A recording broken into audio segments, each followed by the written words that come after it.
3.0 के जितने भी कैंडिडेट उनके लिए वीडियो काफ़ी महत्वपूर्ण है। स्क्रीन पे आप देख पा रहे हैं कि कार्यालय जिला शिक्षा पदाधिकारी भागलपुर से एक लेटर यहाँ पे जारी किया गया है और 10 मार्च 2025 को ये लेटर यहाँ पे जारी किया गया है। यहाँ पे देख पा रहे हैं प्रेषक राजकुमार शर्मा जिला शिक्षा पदाधिकारी भागलपुर सेवा में सभी प्रखंड शिक्षा पदाधिकारी सभी लेखपाल सह डाटा एंट्री ऑपरेटर प्रखंड संसाधन केंद्र जो है जिला भागलपुर से, ठीक है। और डेट यहाँ पे आप देख पा रहे हैं कि 10 मार्च 2025 को विषय में आप देख पा रहे हैं कि लिखा गया है कि यहाँ पे कि शिक्षकों के स्थानांतरण या पदस्थापन हेतु ई शिक्षा कोष पोर्टल पर सूचनाएं अद्यतन करने हेतु जिला कार्यालय में उपस्थित होने के संबंध में।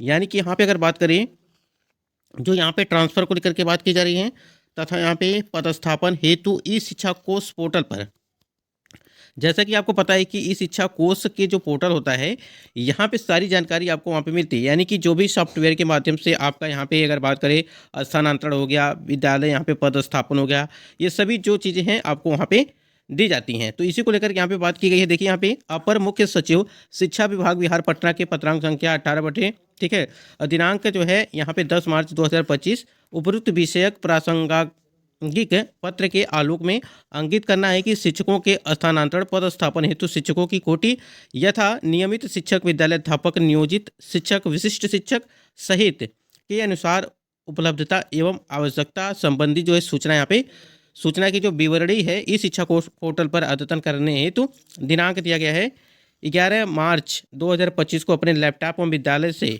उसके बाद यहाँ पे दिया गया कि विद्यालय से प्राप्त पदस्थापन विवरणी के साथ जिला कार्यक्रम पदाधिकारी स्थापना शिक्षा विभाग भागलपुर कार्यालय में अपनी उपस्थिति अचूक रूप से सुनिश्चित करेंगे और उक्त कार्य को 24 घंटा के अंदर, ठीक है, पूर्ण करने का यहाँ पे निर्देश दिया गया है। यानी कि ये जो आपका कार्यालय आदेश यहाँ पे आपका जारी किया गया है, यहाँ पे अगर बात करें स्थानांतरण पदस्थापन को लेकर के बातें की गई है तो यहाँ पे आपकी लास्ट डेट वो 11 मार्च थी, ठीक है। 11 मार्च 2025 को ये सारी प्रक्रिया यहाँ पे करने को लेकर के बात की गई थी। आप समझ सकते हैं कि यहाँ पे आप देख पाएंगे कि स्थानांतरण और जो पदस्थापन है तो इस शिक्षा कोष यानी कि जो आपका यहाँ पे सॉफ्टवेयर के माध्यम से जो आपकी प्रक्रियाएं चलती हैं, चाहे वो TRE 1 की भर्ती का हो, चाहे TRE 2 हो, चाहे TRE 3.0 हो, ठीक है। ये भी TRE 3.0 के जितने भी कैंडिडेट हैं उनका भी इसी प्रकार से चीज़ें यहाँ पे चलेंगी। और देखिए आप सभी के जो लगातार कमेंट्स आ रहे हैं यहाँ पे नियुक्ति पत्र को लेकर के, ठीक है, यानी कि जिनका नियुक्ति पत्र नहीं मिला है या अन्य कारणों से काउंसलिंग नहीं हो पाई है, तो ऐसे कैंडिडेट को लेकर के यहाँ पे ACS S सिद्धार्थ जी के द्वारा एक अपडेट देखने को मिली और उनके द्वारा जो है साफ साफ चीज़ें बता दी गई थी। जैसा कि आप स्क्रीन पर देख पा रहे हैं कि जिन अभ्यर्थियों को नियुक्ति पत्र नहीं मिल पाया क्योंकि उनकी काउंसलिंग पूरी नहीं हुई थी, 20 मार्च के बाद फिर काउंसलिंग होगी, ठीक है। जैसा कि डेट आपको पता है कि 19 तारीख और 20 तारीख यानी कि 2 दिन आपकी डेट रखी गई है, ठीक है। यहाँ पे काउंसलिंग को लेकर के बात की गई। मान लीजिए जैसे किसी कैंडिडेट का यहाँ पे काउंसलिंग नहीं हो पाया था किसी कारणवश, तो उनकी काउंसलिंग कराई जाएगी। उसके बाद आप देख पा रहे हैं कि इन्हें भी जल्द नियुक्ति पत्र दिया जाएगा। यानी कि यहाँ पे अगर देखा जाए तो काउंसलिंग यानी कि 19 और 20 मार्च को यहाँ पे आपकी काउंसलिंग करा ली जाएगी। उसके बाद से आपको नियुक्ति पत्र को लेकर के एक नई नोटिस आपकी जारी की जाएगी, ठीक है। और यहाँ पे अगर बात करें कहाँ पे आपका नियुक्ति पत्र मिलेगा उसको लेकर के भी लेटर यहाँ पे आपको जारी, तो वही चीज़ यहाँ पे ACS S सिद्धार्थ सर के द्वारा जो है बता दिया गया था पहले से ही। यहाँ पे देखेंगे आप तो जो आपको 9 मार्च को नियुक्ति पत्र मिला था, ठीक है। और देखिए एक चीज़ और उन्होंने बात किया था यहाँ पे विद्यालय में योगदान को लेकर के, जैसा कि आप सभी को पता है कि जो आपका विद्यालय में योगदान होगा वो कब तक यहाँ पे कराया जाएगा। जैसे कि यहाँ पे देख पाएंगे उन्हें इसी महीने विद्यालय में योगदान कराया जाएगा, ठीक है। यानी कि देखिए सबको लेकर के साथ में चलना है। अब जैसे मान लीजिए जिनका 9 मार्च को नियुक्ति पत्र मिल गया है और जिनकी अभी काउंसलिंग नहीं हुई है, ठीक है, और जिनका यहाँ पे अगर बात करें नियुक्ति पत्र नहीं मिला है, तो ऐसे कैंडिडेट का नियुक्ति पत्र दिया जाएगा। उसके बाद से ही ये आपका जो विद्यालय में योगदान है ये आपका जो है कराया जाएगा। इसके बाद 1 अप्रैल से प्रशिक्षण शुरू होगा। इसके बाद चौथे चरण की बहाली निकलेगी। एस सिद्धार्थ अपर मुख्य सचिव शिक्षा विभाग की तरफ से ये अपडेट आपको देखने को मिली थी, ठीक है। तो बिल्कुल आपको परेशान नहीं होना है, विद्यालय में आपका योगदान भी कराया जाएगा। इसके बाद से 1 अप्रैल से आपका प्रशिक्षण शुरू होगा, ठीक है। ये प्रक्रिया आपको देखने को मिल। अब यहाँ पे देखिए विद्यालय योगदान हेतु जो आपके आवश्यक कागजात हैं, ठीक है, यानी कि जैसे आप किसी विद्यालय में योगदान करने जा रहे हैं तो आपको कौन कौन से डॉक्यूमेंट चाहिए। सबसे पहले आप देख पा रहे हैं कि BPSC का आपका एडमिट कार्ड होना चाहिए। काउंसलिंग से उन्मुखीकरण जो आपका यहाँ पे आपको एक लेटर मिला था वो चाहिए आपका। द्वितीय औपबंधिक नियुक्ति पत्र आपका चाहिए, यानी कि अगर बात करें यहाँ पे जो फाइनल एक तरह से कह सकते हैं इसे फाइनल या एक आपका औपबंधिक नियुक्ति पत्र दिया गया था, ठीक है। यहाँ पे द्वितीय औपबंधिक नियुक्ति पत्र को लेकर के बात की जा रही है और अंतिम नियुक्ति पत्र है, ठीक है। यानी कि ये जो आपको दिया गया है यानी कि प्रोविजनल की बात की जा रही है, और ये अंतिम नियुक्ति पत्र यानी कि जो फाइनल की बात की जा रही है। ठीक है, तो क्लियर हो गया। और देखिए यहाँ पे सभी शैक्षणिक प्रमाण पत्र की छाया प्रति जिसके आधार पर नियुक्ति आपकी हुई है ये आपके पास होनी चाहिए।